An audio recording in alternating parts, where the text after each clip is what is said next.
So what's going on, everyone? Thank you for tuning in to another video. Right now I am walking up to the top of the pasture because it's time to move the goats. And you know, you definitely know when it's time because the goats are out of their current paddock. They might be a little bit overdue, but I wanted them to work extra hard around the tree of life because we want to clear that out really good.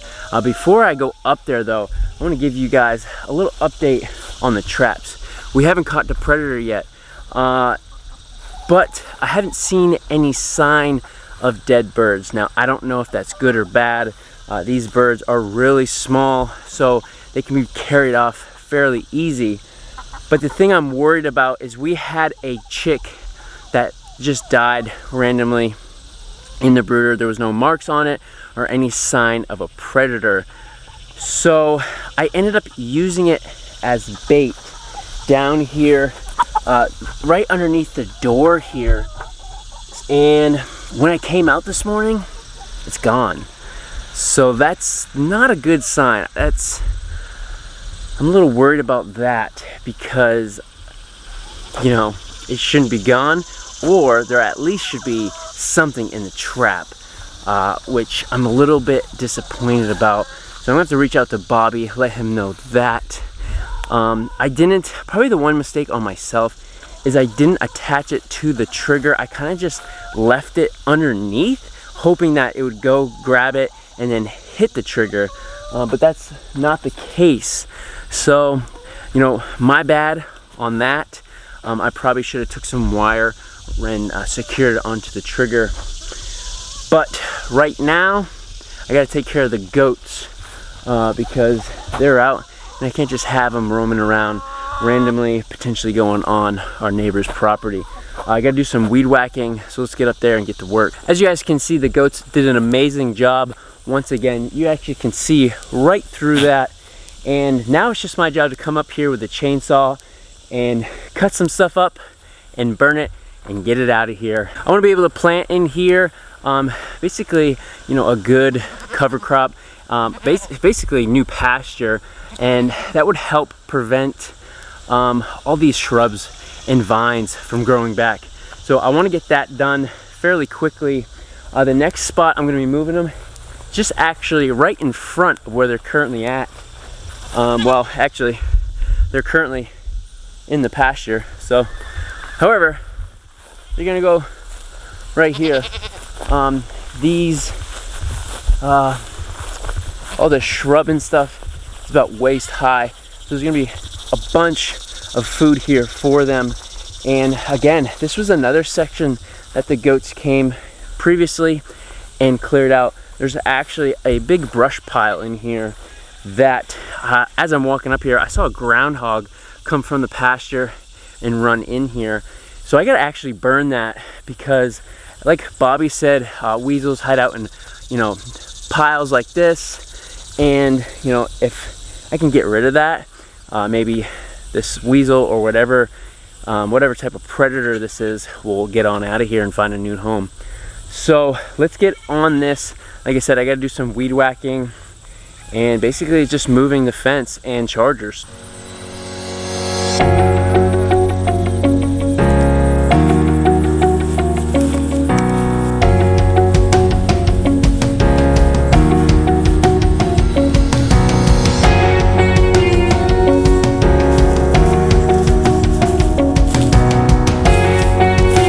So this is a great example of how easy it is to move this fencing.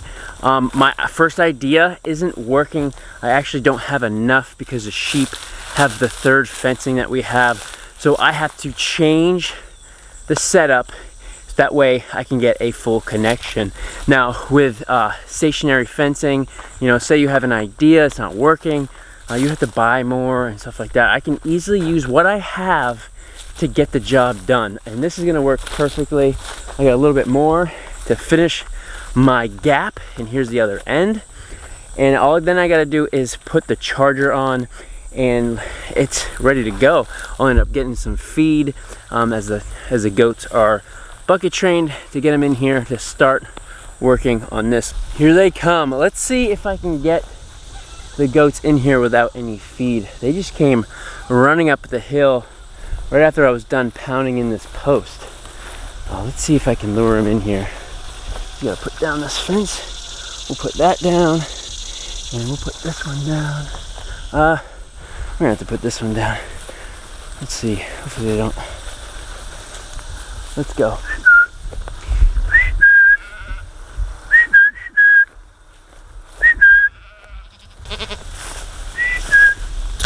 See if I can get behind him real quick. Get behind him. There we go. All right, now I gotta get this fence up. Nice. That was really cool. Gotta get this fence stakes in the ground. And they're in here. And they're off to work. Hot Chocolate's already eating, that's good.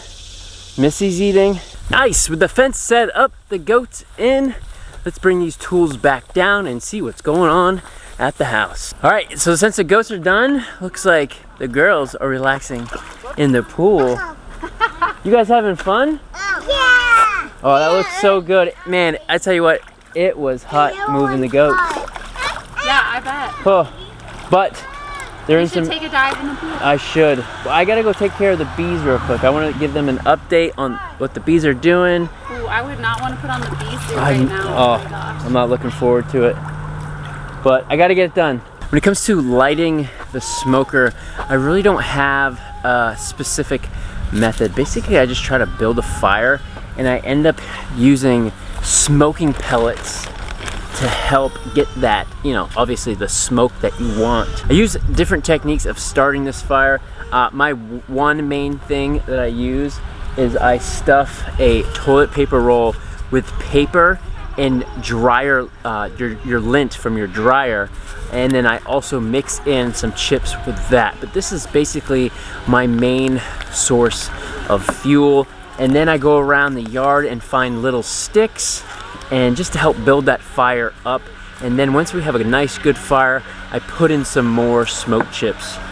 So that's pretty much how I set my smoker up, and Weston helps me out, finds those sticks for me, and he's starting to make these toilet paper roll things. What, do you find that funny? Yeah? Well, let's go check on the bees. I checked on them the other day, and I want to give you guys a little update of what's going on with them. What do you want to say? Daddy got some honey from the hive. Yeah, so last time I checked, and we got some honey from the hive. Man, it was so good. Not a real big harvest, but we got some spoonfuls, so that was really good, right? Mm-hmm. Oh, it was delicious. I want to get some today. Yeah, we'll get maybe a spoonful. We gotta save the honey in there for right now, okay? I want the killer bee honey. Nah. What? It tastes delicious. What are you talking? You've never had killer bee honey, and I don't think Coyote Peterson did. Well, Coyote Peterson. You think Coyote Peterson will watch our channel? Maybe. I commented him. You commented? Yes. You tell him to go visit Bigfoot Farmer? No. Well, you gotta start, right? With chips? I got it. Put that in there. All right, then I need some paper. Dryer lint. I got dryer lint. Some dryer lint in here. More paper for some light, and then we need some sticks. Let's go around and get some sticks. Okay.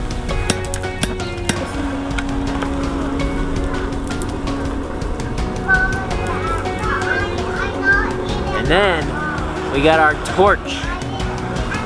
How does that This makes it a lot easier.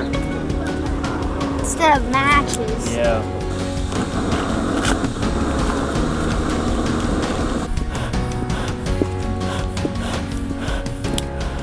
One of the big tricks that I have learned for myself to get a good smoke is to get a good base fire and then allow those chips to catch on fire so they can smoke.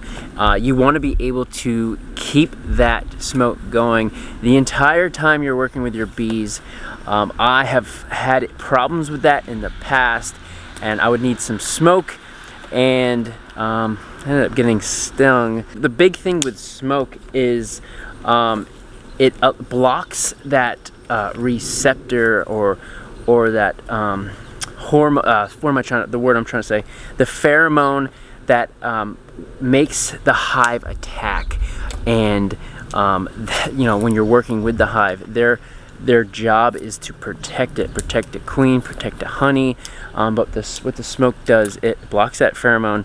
That way they don't go in attack mode and try to sting you or whoever is going into the hive. All right, we're all ready. We got the smoker going. Why do you smoke that wasp? You gonna help out, buddy? Yep. It's cool. So like I was saying, give you guys an update with the bees. Went in there for a little inspection the other day. Unfortunately, they swarmed once again. They ended up swarming, and there was 10 queen cells in there. I ended up calling Lamar, and we ended up talking, and it just seems like this hive, for some reason, wants to make its own queen. So with this late in the season, probably not going to get honey this year, or at least enough to harvest and have over the winter time. However, we're just going to let it go, see what happens, and go from there. It's hard. I only have one hive. If you have more than one, you could add different brood. You know, you can build it up, continuing to bring in honey to the hive. However, with one hive, it's kind of hard to do. So I'm gonna just let all the queens go, see if they fight it out, see who survives. And to be honest, I think it's gonna make it a stronger hive. Especially you got all these queens, they're gonna end up fighting. They're gonna end up, taking the hive over. And overall, we're gonna have a strong colony. So that's what I'm gonna end up doing. And if it doesn't work out, it doesn't work out. So I'm not disappointed with this year. I have learned so much. It was awesome meeting Lamar and learning from him, learning from an expert beekeeper, and really close by. So, and it's not just learning about beekeeping, it's turned into a great friendship. And, I really appreciate all his help. We talk, we text, and it's really good. And it also builds up the community. And I know I've said that before. So I'm not disappointed about the bees. Like I said, I learned so much, but I just love the idea of bees. This insect, this bug, travels 3 miles. Think of a 3-mile circle each way around this hive. It travels that daily. Go get a spoon.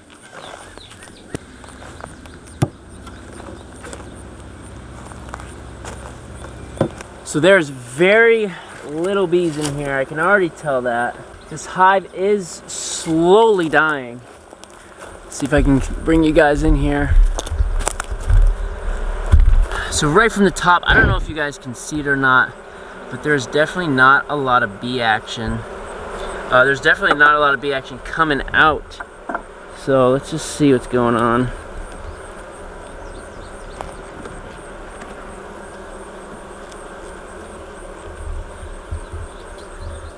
So we do have some brood. Some brood right here, some workers capped. I always have a hard time seeing eggs with this screen on. So right here, this is actually capped honey, and these are capped worker bees. The one thing I could say is there's no drones, so it's not a worker queen laying any eggs yet. So I came in here the other day and I had 10 queen cells, and I just pulled 2 out and there's no more. So the only thing I could think of maybe is one hatched, killed all the rest of the queens, and the workers have started to eat that wax, eat the leftover of the cell. But I don't know, I'm gonna keep looking and see what we got. This right here, this was a queen cell, and you can see that it has been completely chewed out or destroyed. So I can't find any other queen cells. Here are 2 other queen cells right here. They were, and these are all chewed out as well. So what I'm suspecting is a queen hatched went around and attacked all the other queen cells, and it's out on its mating flight right now. So that's sort of good news. Definitely this hive is on the decline, so I'm gonna have to do something about that. Come here, guys, you want some honey? Yeah, honey. Ah, babe. It's alright. You'll be fine. Ooh, Let me see your spoon. I want the white spot. I want white spot. I want white spot. White spot. White spot. I just want to get it. I want over there. No, over there. Over there. I got you somebody. No, can I just Yeah, go for it. Hey, All let right. me store my spot. It's alright. Can I get some by myself? Here, I actually want to try some. So, here. Can you save me this spoon real quick? Yep. Man, it's sure hot in this suit. Let me try some of that, bud.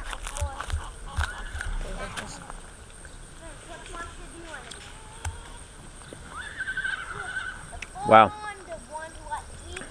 That's really good. You also got the biggest spoon in our drawer, man. Wow. That's some really good honey. It's gotta be clover. I mean, don't quote me. I'm not a professional on that, but we have tons of clover out here. And look at this wax, man. Man, that's good. Man, I'm a little disappointed we're not gonna have abundance of this year. But, you know, like I said earlier, I'm not too concerned. You know, it is what it is. God has a plan, and we adjust humanly, but God has the direction. So like I said, I believe one of the queens ended up hatching and went around and destroyed the other queens and killed them. There was some evidence of that with the leftover the queen cells. So right now I couldn't find a queen, so I'm hoping that it's on its mating flight. So I'm gonna have to check back either later tonight or maybe early tomorrow morning, like real early, right when the sun comes up. One thing I am gonna talk to Lamar about is seeing if I can get a frame of brood. If what I think is right and the queen is out on its mating flight, it's gonna be a while until it starts laying and their eggs start hatching. Look at the plane up there. There is a little airstrip, probably about 2 miles away, but they're doing flips. Whoa! Look at that, look at that. Oh, you can't see it. Man. So we have an airstrip about a mile away, and they just love flying over us, doing all kinds of flips. Here we go, right here.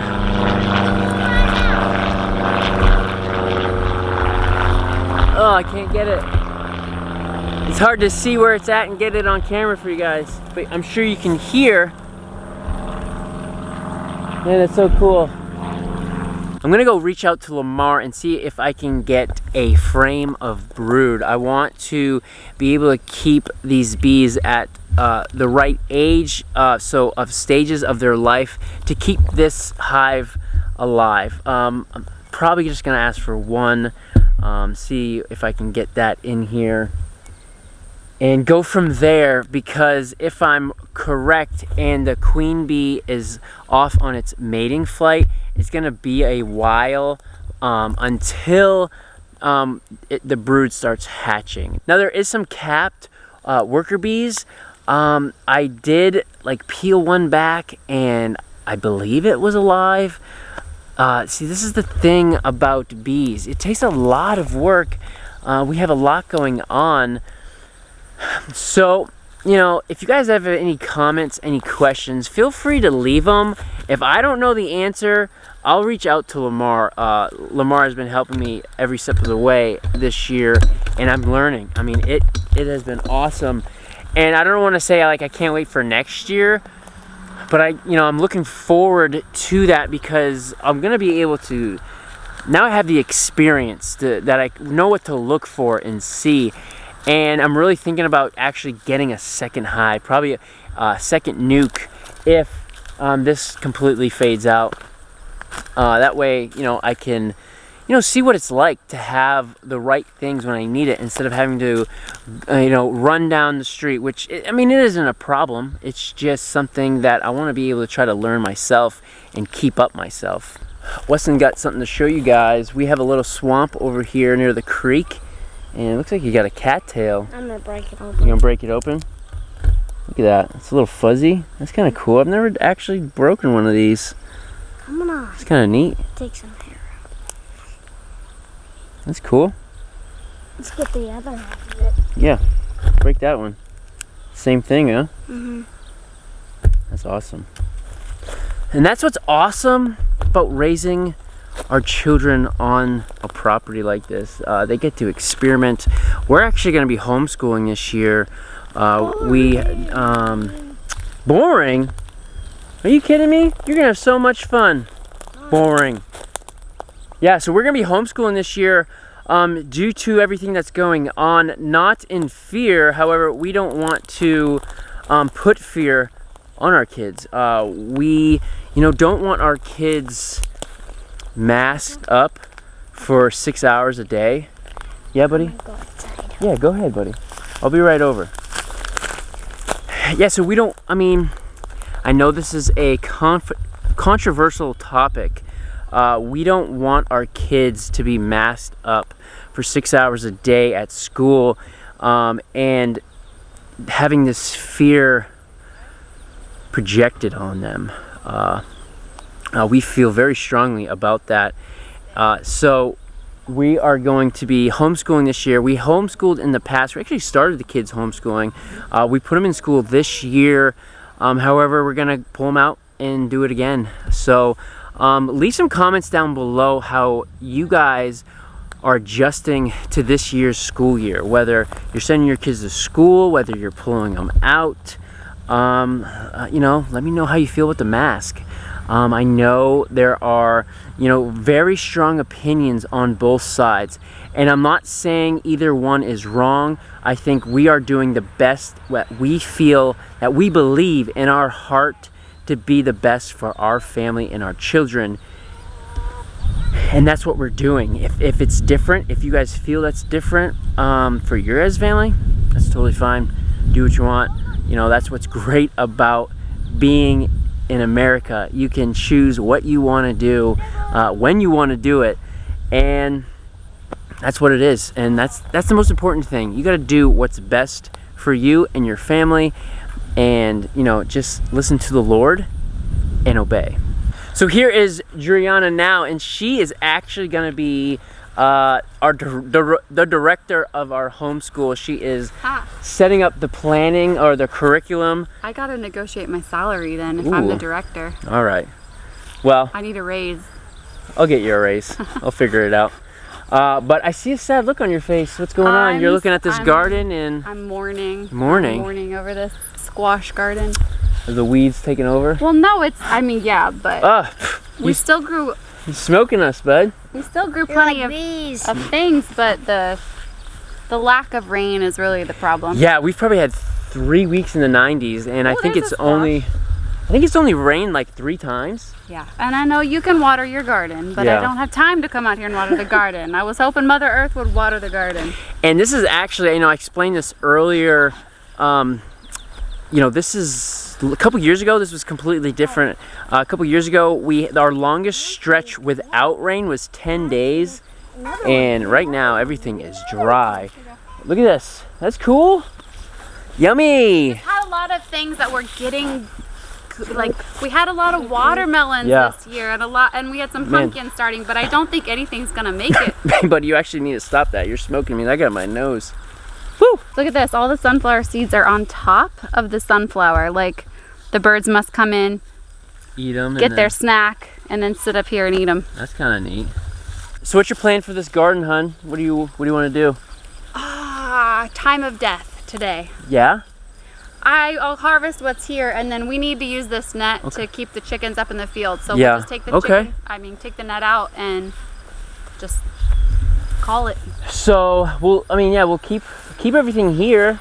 At least maybe mow a little bit, make it a little, you know, a little bit eye attractive, I guess. That's the word that I want. Aesthetically pleasing. Yeah, be a little pretty to the eye. We have been talking about putting a fence around our chickens and not letting them free range anymore. We are just coming in with an issue of they just keep on attacking the feed when we go bring out to different animals. And so when we put a fence around them, that means we're gonna have to start feeding them. So this is what we're gonna do. The thing about feeding them is I want to come up with the perfect feed amount, and it's going to take a little bit. In the past I've used, you know, 1/3 of a pound, but that always adjusts and changes because I want to be able to get the ultimate number of eggs with the lowest cost possible. So that's just going to take a little bit, but it's always going to be always fun to experiment with that. We really appreciate you guys tuning in today. Thanks for taking time out of your lives to watch ours, and don't forget to hit that subscribe button. And we'll see you guys on the next video.